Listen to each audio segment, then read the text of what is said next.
How's it going, everyone? This is Young from Career School. Some of you may have noticed, but I actually changed the channel name from Young Space to Career School. I thought it would make more sense to have a name that represents what we do here.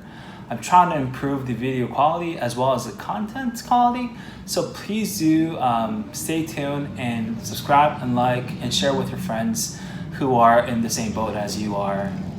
Today, I would love to share 5 things that I wish I knew before I started my job search. Some of them might be super obvious, some of them might not be, but I really hope this helps you out, as these really help me out land a job in my dream company.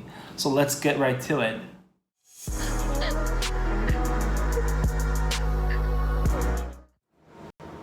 Number 1, wish I knew that LinkedIn was just much more than a job search engine.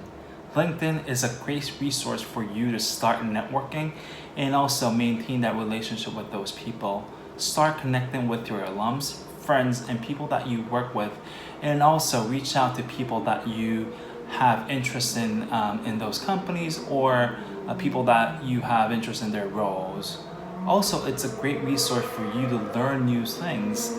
LinkedIn comes with a LinkedIn Learning platform, which has tons of great resources for you to learn new things.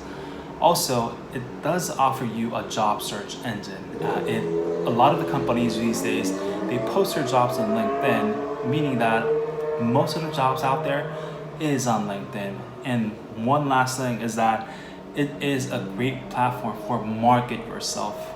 LinkedIn has a feature to post your articles or posts. One of my articles actually got more than 100,000 views, which I thought was amazing for someone who was looking for a job and to kind of wanted to market myself.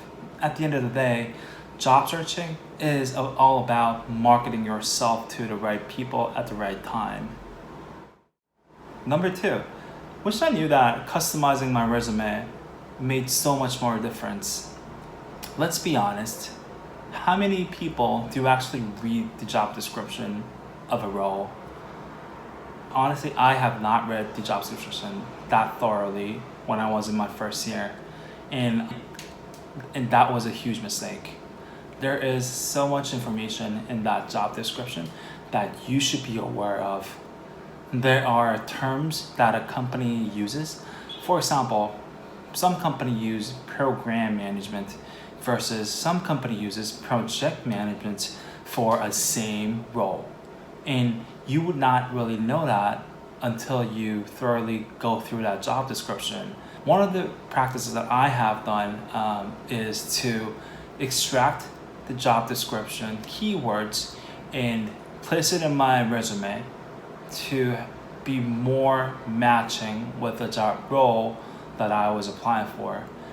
I don't really have the number, but this dramatically increased my chance of getting a call for an interview. So I would really want you to read that job description and extract those keywords and customize your resume based on that.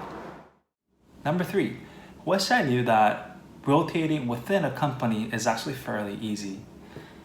When I was looking for my summer internship as well as my full-time job, I was only looking for product management roles.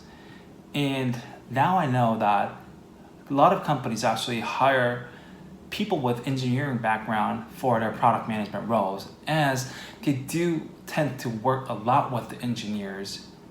Unfortunately, I did not have that engineering experience, but I thought I would fit into that role, as I did work as a product manager before coming to my MBA program. However, ironically, I got different roles for both my summer internship as well as my full-time job here in Amazon. During my summer internship, I was working at Red Hat as a sales strategy intern, and now I got a job as a senior marketing manager. The thing I really noticed is that it's fairly easy once you do get your foot into the door. It's fairly easy for you to rotate what you want to do and find your own career within that company. A lot of the companies these days offer you to develop your own career. So I would say that please be flexible in when you are looking for roles. not only focus in one single role, but if you like the company, if that company is your dream company, just go for it that fits you so that you can rotate within that company after a few years or a few months. Number 4, wish I knew that there were so many prep materials out there in the internet for free. When I was prepping for interviews, I noticed that I was not really developing myself because I was just working on my own. I did not really have a partner to mock interview with or have anyone to actually practice those case studies. Ultimately, what I found out is that there are so many materials out there. I highly recommend you to check out Louis Lin's resources that's out there in the world. Number 1 is the book called Decode and Conquer. It really gave me an understanding of how job interviews are set and how I should be thinking through these different questions I get during my interviews. It's not free. It's on Amazon, but I highly recommend it to all of you to go through it while you have some time. Second is that there are so many free materials out there. There is a Slack group that Louis Lin has created for all those people who want to get into PM/into tech.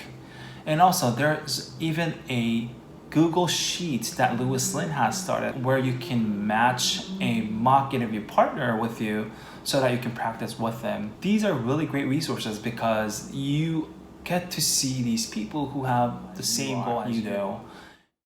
And last but not least, confidence is more important than being correct. This is a phrase that one of the associate professors at UNC has shared with all the international students on day 1 at our MBA class.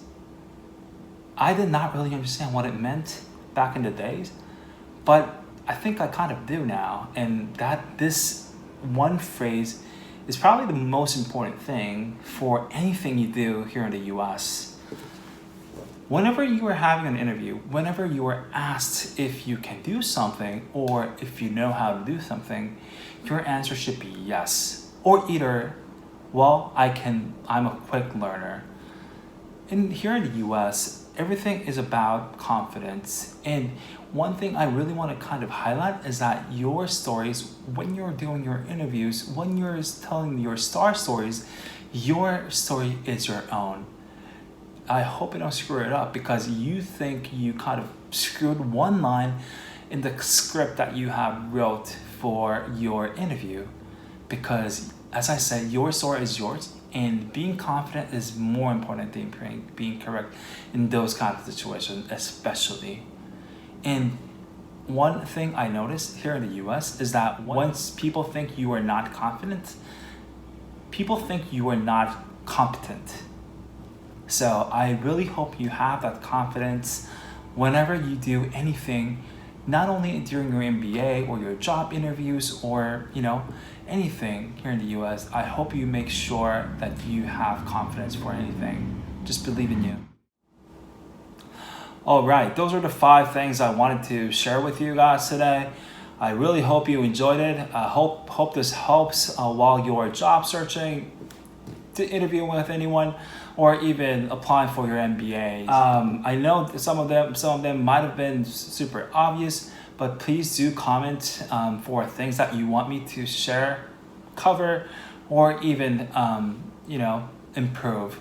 So thank you so much for watching today, and please subscribe, like, and share with your friends. Thank you, and stay tuned.